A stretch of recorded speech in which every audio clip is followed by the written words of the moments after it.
Queria conversar um pouquinho a respeito desse julgamento que está havendo agora no STF, do Daniel Silveira, e que a gente pensasse um pouquinho sobre alguns aspectos desse julgamento muito interessantes, até porque esse julgamento será, na verdade, um parâmetro para futuros julgamentos e, sobretudo, né, nas questões que dizem respeito à defesa do Estado Democrático de Direito.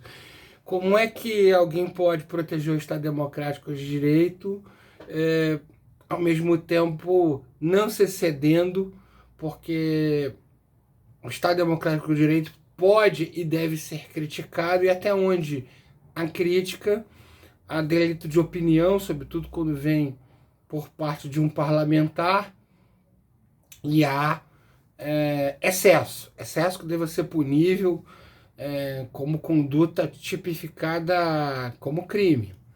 Então nós temos aqui, inicialmente, eu queria falar com vocês, a Lei 7.170, que era a antiga Lei de Segurança Nacional, que inclusive era um pouco mais branda que a anterior. Quero só lembrar que nós tínhamos uma Lei de Segurança Nacional do tempo da ditadura, e aí veio o advento da abertura, e essa Lei 7.170, ela é fruto desse momento.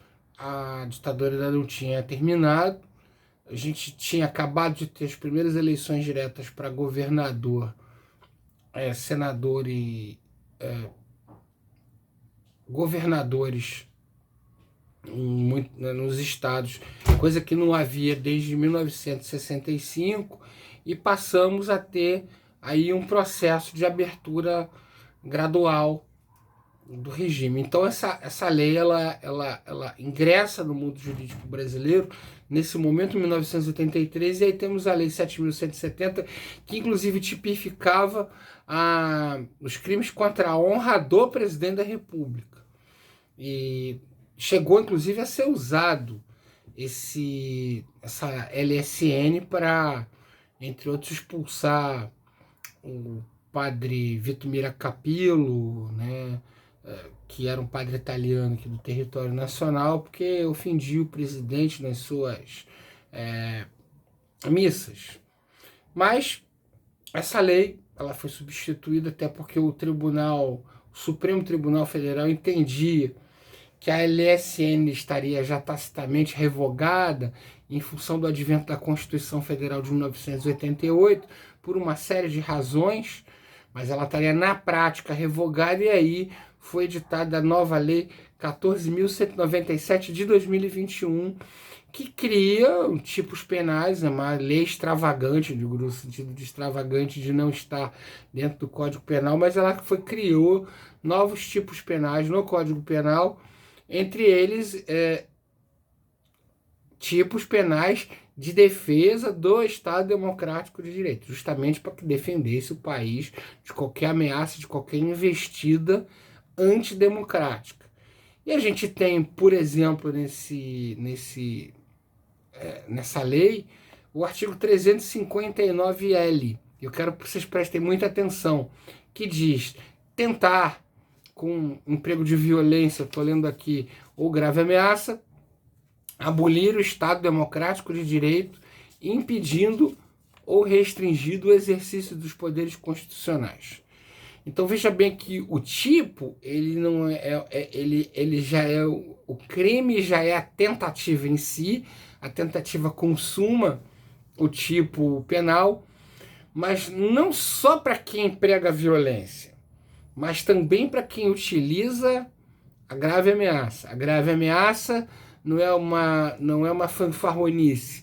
A grave ameaça não é um papo de mesa de bar.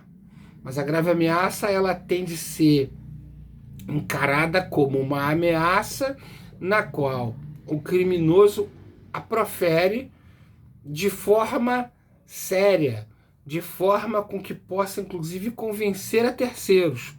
Porque o que quer se proteger, além da democracia, é a tranquilidade do país, que não deve ser conturbada com esse tipo de coisa.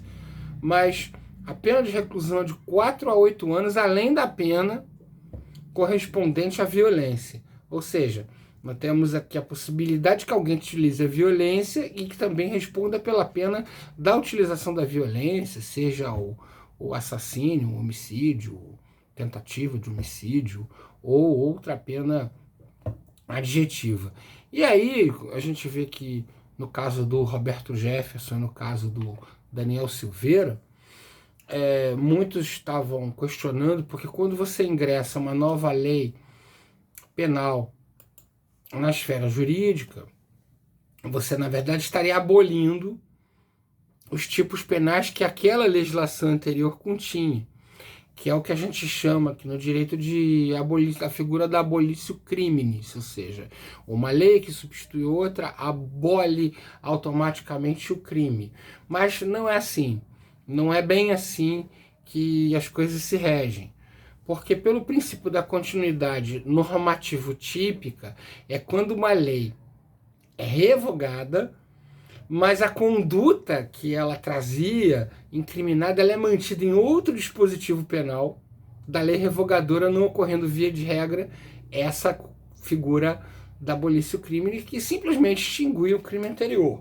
É o caso de algumas legislações que deixam de prever alguns dos crimes da legislação anterior. Então, em outros termos, aí, o princípio da continuidade normativo típica significa a manutenção do caráter proibitivo da conduta, né? Contudo, com o deslocamento desse conteúdo para uma outra norma penal. Então, a vontade do legislador é que essa conduta criminosa não deixe de ser sancionada, não deixe de ser perseguida, né? Então, eu quero aqui falar sobre um artigo que o entendimento do jurista é o seguinte, que é o Rogério Santos Cunha.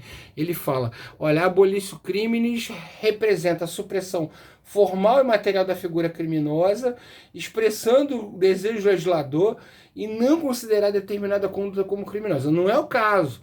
Então é o que aconteceu com o crime da sedução, revogado formal e materialmente pela Lei 11.606 de 2005. Já o princípio da continuidade normativo típica significa a manutenção do caráter proibido da conduta, com o deslocamento do conteúdo criminoso para outro tipo criminal. A gente tem aí um precedente do próprio Supremo, do ministro Dias Toffoli, de 2011. A gente tem, que foi o caso do artigo 3º da Lei 9.973 de 2000, que mudou a imputação do crime de apropriação indébita previdenciária para o Código Penal no artigo 168A.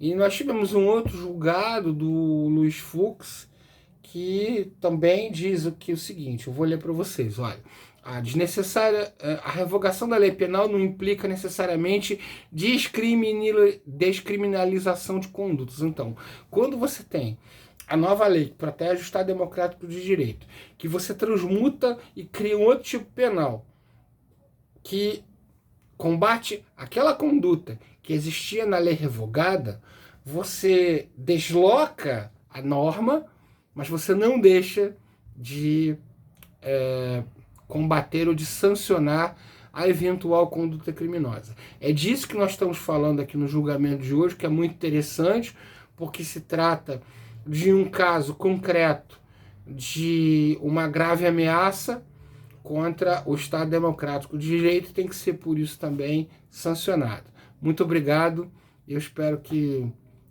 vocês tenham gostado. E qualquer dúvida, vocês podem entrar em contato comigo.